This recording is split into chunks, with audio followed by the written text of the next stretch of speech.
नमस्कार। आइए आज हम इस वीडियो के माध्यम से एड ग्रेड अभ्यास पुस्तिका विषय विज्ञान कक्षा 6 देखिए इस प्रकार से हमें कक्षा 6 के लिए विषय विज्ञान की न्यू एड ग्रेड अभ्यास पुस्तिका सत्र 2024-25 के लिए हमें प्रदान की गई है। आप देख सकते हैं इसमें हम देखेंगे विषय सूची दी गई है। अध्याय 1 से लेकर अध्याय 11 तक सभी अध्याय दिए गए हैं। इन सभी अध्याय का संपूर्ण हल हम इस चैनल के माध्यम से आसानी से समझेंगे। तो आइए देखते हैं इस वीडियो के माध्यम से अध्याय 6 सजीव विशेषताएं एवं आवास। देखिए इस अध्याय के सभी प्रश्नों के आंसर हम किस प्रकार से अपनी पाठ्यपुस्तक से पूर्ण कर सकते हैं, आइए हम इस वीडियो के माध्यम से समझते हैं। देखिए यदि आप इसी प्रकार से इसके आगे के अन्य सभी अध्याय का संपूर्ण लाभ समझना चाहते हैं तो आप हमारे इस चैनल से जुड़े रहिए और इस चैनल को सब्सक्राइब अवश्य कर लें, साथ ही बेल आइकन को प्रेस जरूर कर लें ताकि आने वाले नए वीडियो सबसे पहले आप तक पहुँचते रहेंगे। तो आइए देखते हैं अध्याय 6 सजीव विशेषताएँ एवं आवास। देखिए यहाँ पर पाठ के पूर्व की तैयारी दी गई है। इसमें निम्नलिखित शब्दों को सही बॉक्स में लिखना है। मरुस्थल में ऊंट, पर्वतीय क्षेत्र में याक, घास स्थल पर शेर और जलीय आवास में मछली। तो इस प्रकार से हम यहाँ पर इसे लिख सकते हैं। सजीव की विशेषताएं देखिए इस प्रकार से। इसके बाद है बहुविकल्पी प्रश्न। पहला प्रश्न है सजीवों के बारे में सही कथन है, तो इसका राइट आंसर है दूसरा और तीसरा। सभी जीव में श्वसन की क्रिया नहीं होती।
अगला है प्रजनन के संदर्भ में दिए गए विकल्पों में से विषम को चुनिए। तो देखिए इसका राइट आंसर आम के पेड़ की जड़ें, डी नंबर का। इसके बाद है दिए गए शब्दों में से चुनकर रिक्त स्थानों की पूर्ति कीजिए। पहला है गिल्स मछलियों को पानी में घुले ऑक्सीजन का उपयोग करने में मदद करते हैं। महासागरों में जीव खारे पानी से घिरे होते हैं। पर्वतीय क्षेत्रों में पेड़ सामान्यतः शंक्वाकार होते हैं और जलीय पौधों का तना लंबा, खोखला एवं हल्का होता है। तो इस प्रकार से आप रिक्त स्थान की पूर्ति कर सकते हैं। इसके बाद है अति लघु उत्तरीय प्रश्न। प्रश्न दूसरा है अपने आसपास पाए जाने वाले किन्हीं 10 सजीव एवं निर्जीव वस्तुओं के नाम लिखिए। सजीव वस्तु है इनके नाम लिख सकते हैं और निर्जीव वस्तुओं के नाम लिख सकते हैं आप। इसके बाद है विभिन्न परिवेश में पाए जाने वाले जंतु, पौधे एवं अन्य वस्तुओं को सूचीबद्ध कीजिए। जैसे वनों में पाए जाने वाले जंतु, पर्वतीय क्षेत्र में, मरुस्थल में और समुद्र में और अन्य स्थान पर पाए जाने वाले जंतुओं और पौधों को हम इस प्रकार से अलग कर सकते हैं। इसके बाद देखिए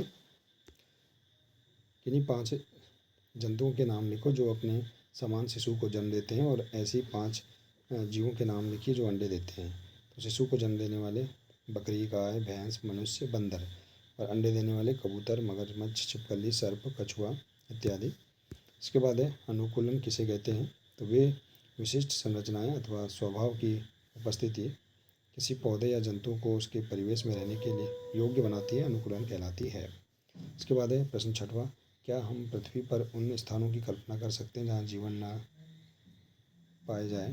तो देखिए समुद्र तट, अंतरिक्ष, मरुस्थल और पर्वतीय क्षेत्र। इसके बाद है लघु उत्तरीय प्रश्न आवास किसे कहते हैं। स्थलीय आवास एवं जलीय आवास को दो उदाहरण द्वारा परिभाषित कीजिए। देखिए किसी सजीव का वह स्थान जिसमें वह रहता है उसका आवास कहलाता है। स्थल पर पाए जाने वाले पौधे एवं जंतुओं के आवास को स्थलीय आवास कहते हैं। उदाहरण के लिए घास मैदान आदि। जलाशय, झील, दलदल, नदियाँ एवं समुद्र जहाँ पौधे एवं जंतु जल में रहते हैं जलीय आवास कहलाते हैं। उदाहरण के लिए नदी, तालाब इत्यादि। इसके बाद है मक्का, बाजरा, मनुष्य, रेत ये दिया गया है। इनमें जैविक एवं अजैविक घटकों में वर्गीकृत कीजिए। तो जैविक घटक है मक्का, बाजरा, मनुष्य, पेड़, सब्जियां, पालक, मेथी, वृक्ष। और अजैविक घटक है रेत, चट्टान, प्रकाश, आर्द्रता, मिट्टी, वायु और जल। उसके बाद देखिए अगला, ऊँट के मरुस्थल में रहने के लिए कौन से अनुकूलन आवश्यक हैं? कोई 4 अनुकूलन को लिखिए। तो ऊँट के मरुस्थल में रहने के लिए अनुकूलन निम्न है। ऊँट के लंबे पैर होते हैं जो रेत की गर्मी से बचाते हैं।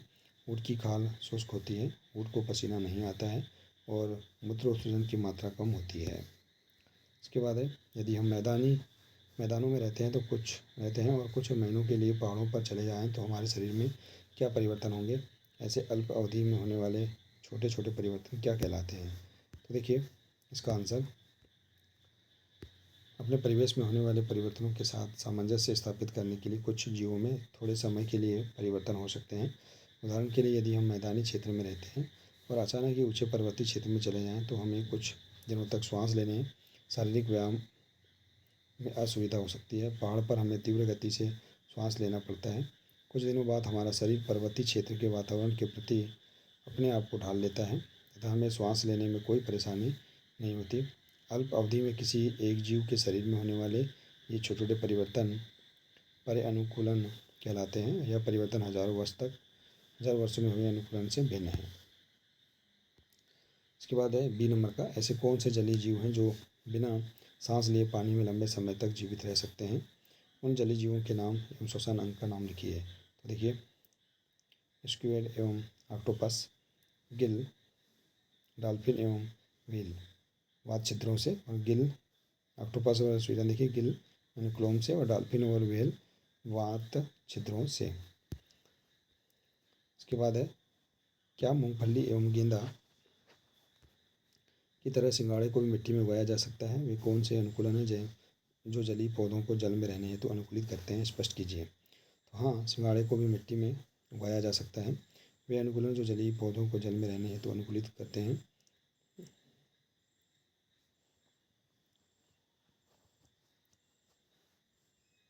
एरेकामिया उतक, पतली एवं चौड़ी पत्तियां, मोम की परत, लंबे व लचीले तने और जड़ प्राणी। इसके बाद है दीर्घोत्तरी प्रश्न, चित्रों में दी गई आकृति के वृक्ष किस क्षेत्र में पाए जाते हैं? इनकी कोई 3 विशेषताएं लिखिए। तो देखिए ये वृक्ष सामान्यतः शंक्वाकार होते हैं तथा इनकी शाखाएं तिरछी होती हैं। इनमें से कुछ वृक्षों की पत्तियां सुई के आकार की होती हैं। इससे वर्षा का जल एवं हिम सरलता से नीचे की ओर खिसक जाता है। पर्वतों पर इन वृक्षों की अधिक भिन्न आकृति एवं आकार वाले वृक्ष भी मिल सकते हैं। पर्वत पर जीवित रहने के लिए इनमें कुछ अन्य प्रकार का अनुकूलन हो सकता है। इसके बाद है पर्वतीय क्षेत्रों में पाए जाने वाले जीवों की त्वचा मोटी एवं शरीर घने बालों से ढका हुआ क्यों होता है? क्या हम भी इसी तरह कृत्रिम रूप से अपने शरीर को भी किसी मौसम में अनुकूलित करते हैं? तो देखिए पर्वतीय क्षेत्र में पाए जाने वाले जंतु भी वहाँ की परिस्थितियों के प्रति अनुकूलित होते हैं। उनकी मोटी त्वचा या फर ठंड से उनका बचाव करती है। उदाहरण के लिए शरीर को गर्म रखने के लिए याक का शरीर लंबे बालों से ढका होता है। पहाड़ी तेंदुए के शरीर पर फर होते हैं। यह बर्फ़ पर चलते समय उनके पैरों को ठंड से बचाता है। पहाड़ी बकरी के मजबूत खुर उसे ढालदार चट्टानों पर दौड़ने के लिए अनुकूलित बनाते हैं। इसके बाद है सजीव में पाए जाने वाले विशिष्ट लक्षणों को सूचीबद्ध कर किन्हीं 2 लक्षणों का विस्तृत वर्णन कीजिए। तो सजीव वस्तु में कुछ सामान्य लक्षण पाए जाते हैं। उन्हें भोजन की आवश्यकता होती है, वे श्वसन करते हैं, वे उत्सर्जन करते हैं, वे पर्यावरण के प्रति अनुक्रिया करते हैं और प्रजनन में वृद्धि भी करते हैं। इसके बाद है मैदानी क्षेत्र में रहने वाले जंतुओं को अपना अस्तित्व बनाए रखने के लिए तीव्र गति क्यों आवश्यक है? तो इसका राइट आंसर है भोजन की खोज के लिए, शिकारियों से बचाव के लिए, आवास की खोज, प्रजनन के लिए और पर्यावरणीय परिवर्तन के लिए। इसके बाद देखिए प्रोजेक्ट कार्य, अपने माता पिता या बड़े भाई बहन की सहायता से लेकर आपके आसपास पाए जाने वाले 20 जंतुओं की जानकारी सूची अनुसार एकत्र कीजिए। जंतु का नाम, आवास, बिल, घोंसला, घर, पानी, वन, भोजन शाकाहारी है या मांसाहारी या सर्वाहारी, और गति तैरना, रेंगना और चलना। तो इस प्रकार से आप 20 जंतुओं के नाम लिख सकते हैं और इनके बारे में लिख सकते हैं। देखिए इसके बाद है प्रोजेक्ट 2। निम्न विशेषताओं के आधार पर पौधों एवं जंतुओं में होने वाली क्रियाओं का वर्णन कीजिए। होने वाली क्रिया का नाम पौधों में और जंतुओं में। तो श्वसन की क्रिया देखिए पौधों और जंतुओं में किस प्रकार से होती है। उद्दीपन के प्रति अनुक्रिया किस प्रकार से होती है पौधों और जंतुओं में।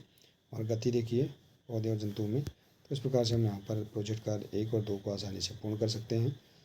इसी प्रकार से इसके अंतर्गत जो सभी प्रश्न दिए गए हैं आसानी से पाठ्यपुस्तक से पूर्ण कर सकते हैं। आशा है कि आपको इस अध्याय के सभी प्रश्नों के आंसर समझ में आ गए होंगे। देखिए यदि जानकारी अच्छी लगी हो तो प्लीज़ इसे अधिक से अधिक शेयर करें, वीडियो को लाइक करें और इसी प्रकार से इसके आगे के अन्य सभी अध्याय का संपूर्ण हल समझने के लिए आप हमारे इस चैनल से जुड़े रहिए। मिलते हैं इसी प्रकार से इसके आगे के अगले नए वीडियो के साथ। नमस्कार।